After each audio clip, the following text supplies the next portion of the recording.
This is Politics as Usual. I'm Pia Ontiveros. These dynasty busters, these dragon slayers, have captured the imagination of many. And two of them, Isko Moreno of Manila and Francis Zamora of San Juan, defeated members of just one dynasty. It's a political story that needs to be told and retold.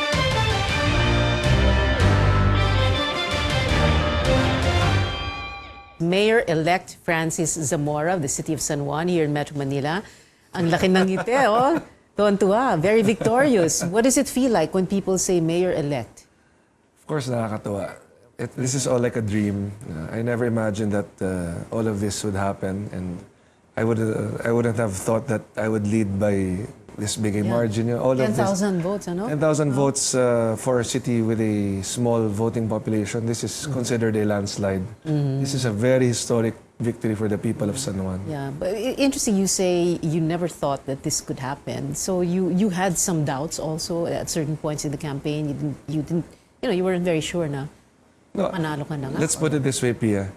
I was very confident with the ground support, with the support of our people, with the support of the San Juaneños. But it's a matter of converting this into actual votes on election day. Yeah. So what do you mean by that? Converting into actual votes? Making sure that all the ground support from the people will actually be votes, meaning they should be able to reach the school and actually vote for you. Yeah. Because that is the challenge. You can have thousands of people in your meeting na avance, but the question is, will they actually be able to vote on election day?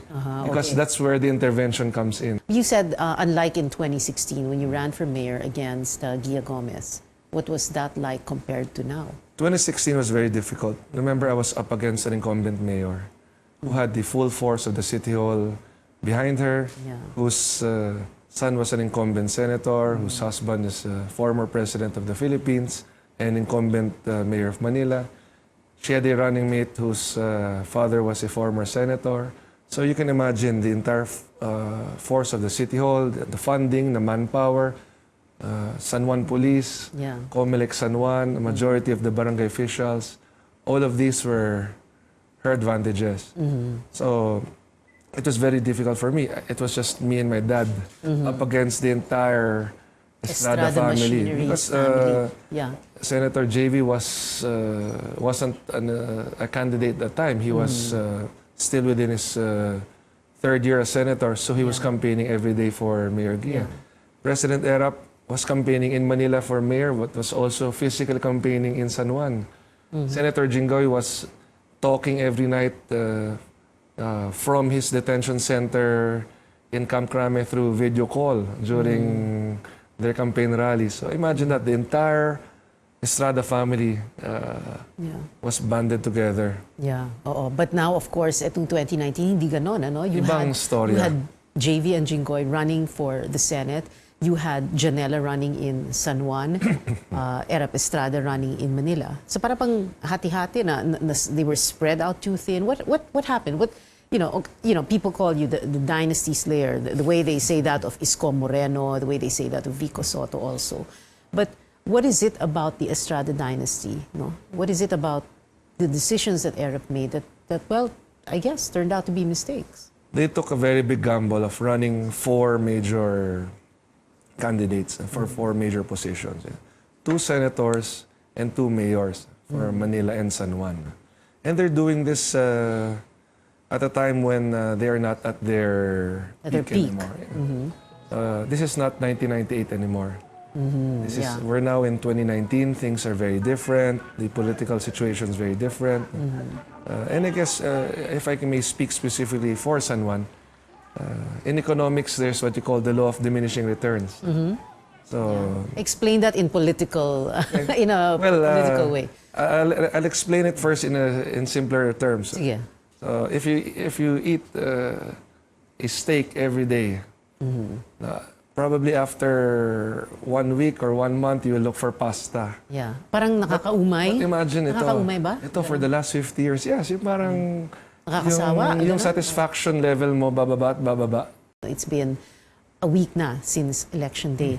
So when you think about it, what is it about you, if since you sold yourself as a candidate for mayor, what is it about you that people in San Juan like? No? Because pwede namang they can say na, oh, ayaw namin si Estrada, pero ayaw din namin kay Zamora. Pero they voted for you. So why? Well, we presented real concrete plans, specific plans, platforms of what we were going to do in San Juan. We presented our high-rise in-city public housing program. We discussed that when you were here last time. Data. We were presenting images, visuals, specific plans and programs, and people saw that, okay, may plano to si Francis Zamora, alam niya kung anong gagawin niya. We presented specific plans for the San Juan Medical Center on how to make it a real public hospital. We presented plans on how to make San Juan a smart city, how to provide for free Wi-Fi.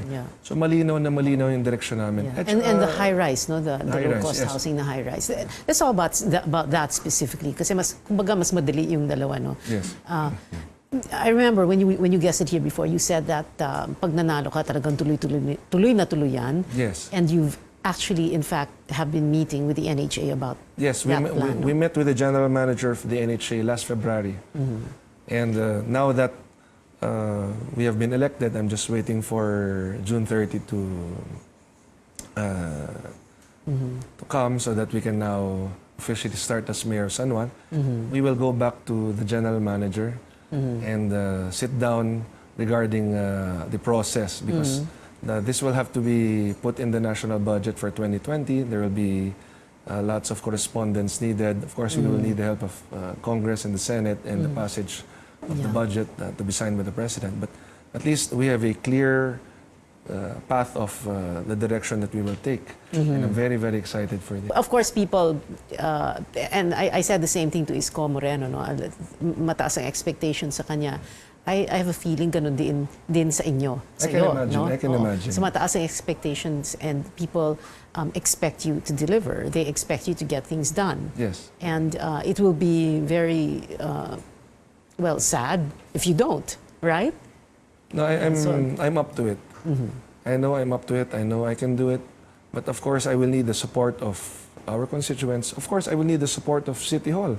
Remember, I am coming in as the new mayor of San Juan, and everyone in City Hall has been a part of the Estrada administration. Pahabol na lang isa, no? Kasi sinabi din niya ni Isko last Thursday, he's saying na kahit hindi niya kasama, kahit hindi bumoto sa kanya, he will make it a point to to be inclusive, no? Yes. To bring everyone in kahit hindi bumoto sa kanya. Are you going to do the same thing? In other words, porket bumoto para kay sa mga Estrada, kay Janela, or campaign for them, you will not leave them out? I will do the same for as long as they will support our executive agenda. Basta supportahan nila yung gusto nating gawin para sa San Juan, wala naman maging problema. Of course, I will have to see itong mga empleyadong to, naging tapat ba sila sa paglilingkod nila? Meron bang mga kaso silang inaharap? Meron bang mga issue laban sa kanila, sa kanilang paglilingkod sa ating mga mamamayan? Because, of course, entering City Hall, I have to evaluate their performance. Because I want to make sure that the level of service that City Hall will give will be what our people deserve. Sabi ko nga, pagbabago. Kailangan yung makalumang paraan na hindi nakakabuti sa aming lungsod, yun ang papalitan. Sinabi din yan ni Vico Soto. Anyway, Mayor-elect Francis Zamora of San Juan, thank you very much for being here again. And I guess, congratulations. Thank you. Thank you so much. Thank you.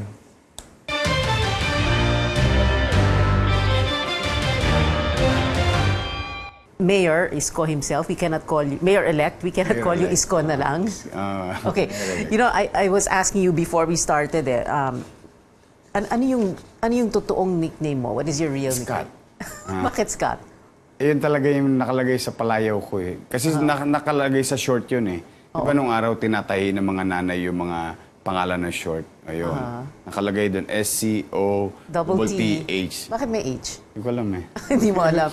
So your mother calls you, ang tawag Scott. Asan yung H doon? Hindi ko alam sa kanya. Hindi mo alam. Minsan, pagka lalo na nagagalit, Oy, Scott.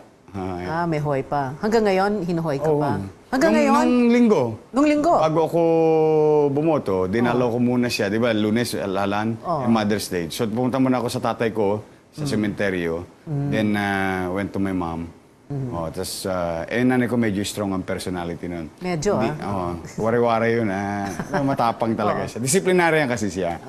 So, hinag ko lang siya, sabi ko, may kandidato ka ng mayor na anak, ha? Happy Mother's Day. Oo nga, eh. 3 buwan mo na ako hindi binibisita, eh. Dahil sa kampanya. Dahil sa kampanya naman. Sabi ko, okay. di ba sabi mo mag-iingat ako? Nag-iingat naman ako. Pasensya. Okay. You're the only child, ano? Solo nga. Solo ang tagapagmana ng malaking lupain ng nanay ko. Lupain. Asyenda. Asyenda. Bulubundukin. Bulubundukin Umuusap pa. I always make fun of that kasi pag siya sabi, uy, swerte mo, solong anak. Ano swerte? Malungkot ang solong anak, ha? Wala kang kapatid, wala kang kaiyakan, wala kang kalaro. Okay. So, puro barkada ka, kaibigan, Tapos, lagi kang ikaw rin ang kukulatain pagka... Kukulatain? Gugulpihin. Pagka mainit ang ulo ng mag-away. Malalim pala yung Tagalog mo, nakalimutan ko. Sige, Tagalog na lang tayo. Nahirapan ako eh. Yun, tapos talagang, siyempre, ngayon, happy siya. Okay. She must be very proud. Did she call you? Did you call her? Paano? Went to her. Okay. When? Nung the other day. Nung alam na namin komportable na kami sa margin. Okay. Bago mag-proclamation. Okay. Kasi nakikita na namin yung kwentada. Pag kinuwentas klaras mo na siya, statistically impossible na siya. Yeah. What was your vote lead? 150,000? What? Lead? Yeah. About 147,000. 147,000. That's big, no? Have you looked at yung mga past Manila elections? Ganun kalaki ba yung... Nung vice mayor ako, almost ang lead ko about 200,000-300,000 din. And nung councilor, ano? Nung councilor, naging top-notcher din ako. All over the city. Yeah, oo.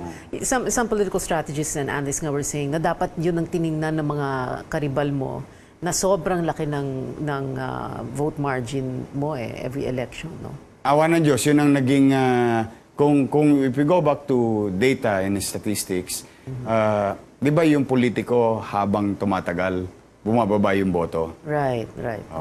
Ito nangyari, nagsimula ako, ito ang boto, sumunod ito. So natapos ko yung term na konsehal, then the next is vice mayor, itong boto ko, tapos itong boto ko, tapos itong boto ko. Tapos nung tumakbo ko senador, mas nadagdagan pa ako ng boto sa Manila. I mean, nadagdagan ako about I think mga 50,000 on my regular average votes na nakukuha ko through the years. Okay. Seryoso ka, no, when you wanted to run for the Senate?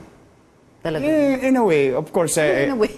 Bakit? In a way, kasi one, I've been part of local legislation. It's almost the same process, but the only difference is coverage. Talaga? Jurisdiction. Okay. Like local laws is only within local territorial jurisdiction. National laws is the entire country. But would you have been ready for the Senate? I mean, because I asked that kasi nga, 'di ba, ang daming batikos, 'di ba, sa mga artista halimbawa, 'di ba? I mean, hindi naman natin mabiblame.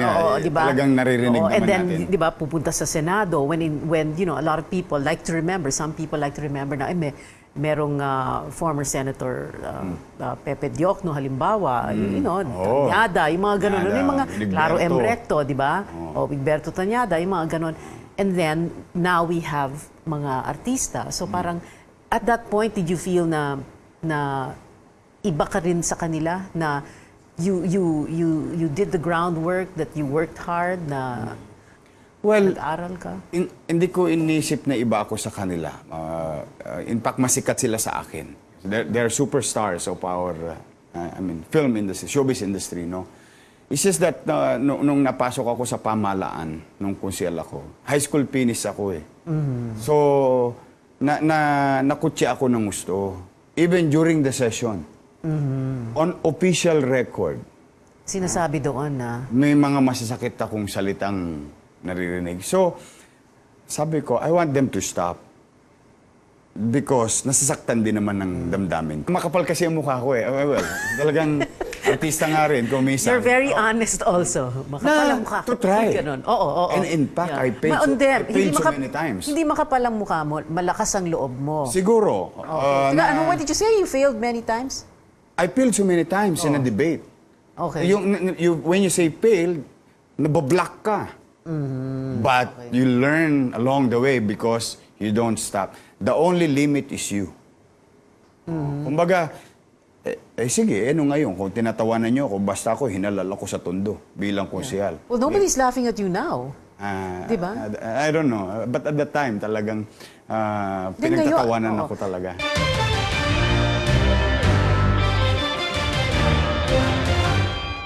Kailangan ko ng batas. Paano ko gagawin yung batas? Hindi ko naunawaan. So, nanggigil ako. Yun. So, yun, inaral ko, a good thing, I was fortunate that UP and CPAG at the time was very accommodating sa mga taong katulad ko. There's no monopoly of knowledge. I think until now, modesty aside, until now I still read a lot of books on all life journey. Pwedeng personal development, communication, or finances. Kasi it involves also, para pagdating ng araw, halimbawa, katulad ngayon, local chief executive na ako. How would I address business sector? How they think? If I don't know yung basic of economic repercussion with regard to certain policies. No? Baka maka-apekto ako ng gusto. Yung pala, ito pala yan. Kaya teka, maghinay-hinay ka. Kumbaga, easy ka lang. Na? Lalo pa, if you keep on following what Confucius said. No? He who asks question is a fool for that moment. He who does not is a fool forever. So I keep asking people who are good in their field of undertakings. Kasi talagang, one way or another, if you're going to pursue, you should not stop. Kasi marami rin darating na panahon na nababago na ang problema. Halimbawa, let's just say one thing, terrorism. Dati ang terorismo, kailangan, di ba, naalala mo yung pasabugin mo katawa mo, literally. Ngayon, by a push of button lang, Cellphone, diba? detonation. So nag-i-innovate yung problema, dapat nag-i-innovate din yung leader. So you don't Parang stop. nag-evolve. Evolve. Dapat nag-evolve ang leader, And that's why you feel it so important to learn. And I did not stop. So para kang Nagtuloy-tuloy pa rin ako kahit na, nakapagtuloy. So para bang lahat, like you said a while ago, ang dami mong binabasa ng libro, parang lahat ina-absorb mo.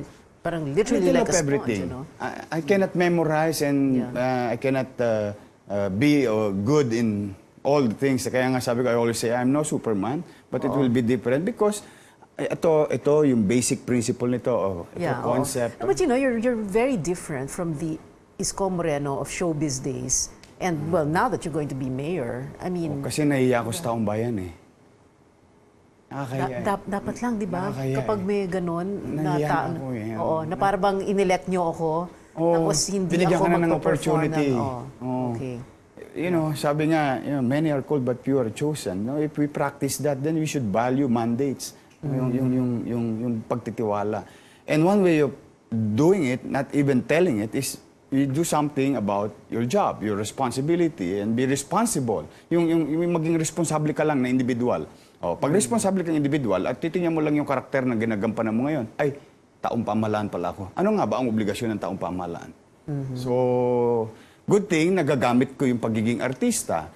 So when di ba sa pag-artista, gumaganap ka ng isang karakter. Right. And you have to, kailangan makuha mo yung pamas. Kailangan makuha mo yung trophy, yung best actor trophy.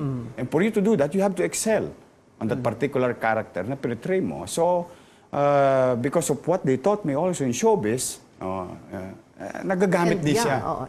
I'm not trying to please anybody by studying. I'm just trying to excel from the field of undertakings. Sayang, nandito na ako eh. Lalo ngayon.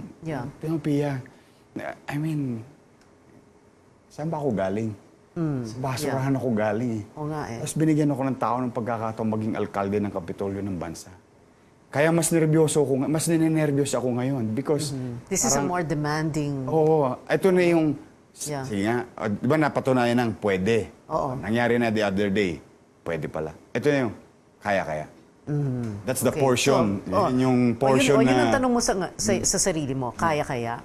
Kaya. Well, as I promised, I'm trying to minimize the expectations of our people, but but yung promise kong it will be different, it will be different. It will Minimize be the expectations. In other words, you would rather na parang under-promise and over-deliver. Yun. Because Hindi yung promise ka ng promise, tas hindi under-deliver. mangangarap tayo together. Yeah. Mangangarap tayo because ang pangarap ay nagbibigay ng liwanag sa tatahakin mong landas. Yeah. Anong gusto mong pangarap? Anong gusto mong liwanag? Gasera o halogen? So kung mangangarap tayo, lalakihan natin. But we can do it together. No? Yung achievable naman siya, Okay. but we have to try together. No? So, have what are you to- saying, Isko, that you will lead the people of Manila? That's why Na, I called... para bang, ito yung vision ko, ito yung plano ko, na pinag-usapan natin when you guested on Politics as Usual more than a month ago, no?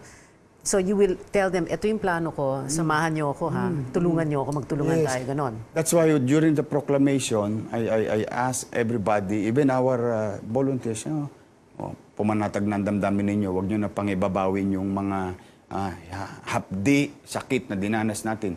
Nagdesisyon ng tao, tayo nanaig, halika na, bati-bati na kayo. Okay. Kumbaga, I don't want to lead a city or, Na may- divided. na may division ba? Oo. May animosities, may hugot lahat. Okay. Oo. Teka, tapos na eh. Yeah. Okay na Oo. eh. So tapos na. Let's Okay. move on. Oo. O yung mga hindi pa naniniwala, kayo, pwede ko pa kayong akapin. Okay. Hindi yung parang, kung ayaw nyo, di wag nyo. Hindi ganon, ano? Hindi naman. A true Basta huwag ka leader lang kasi. mangungulit.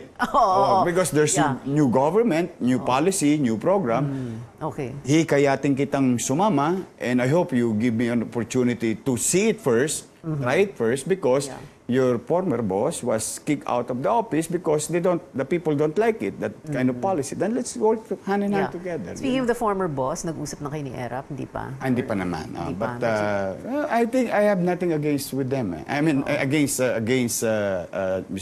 Mayor Estrada. No, with all honesty. It's just, magkakaiba lang kaming beliefs Okay. tungkol sa kampanya, sa Yeah, programa, sa vision. And Oo. Who would be your, as a final word, Isko, who would be your, para bang yung ideal Manila mayor mo? Who do you look up to? Lee Kuan Yew. No, the mayor of Manila. Mayor, Lacson. Although you did. Lacson Villegas. Arsenio Lacson. Lacson Villegas. Why? Lacson. People don't remember, I mean, Yeah. our generation, we don't. I was not yet born then. Yeah. But I read about what they did. No, Lacson is a type of person, firm. May talim, may asim, may konting kagat. Pero straight. Villegas is a performer. Achiever. Kaya nga Yeba ang tawag sa kanya. Young, energetic, brilliant achiever. After this, no, let's say whether you run re-election mayor, would you go for higher office?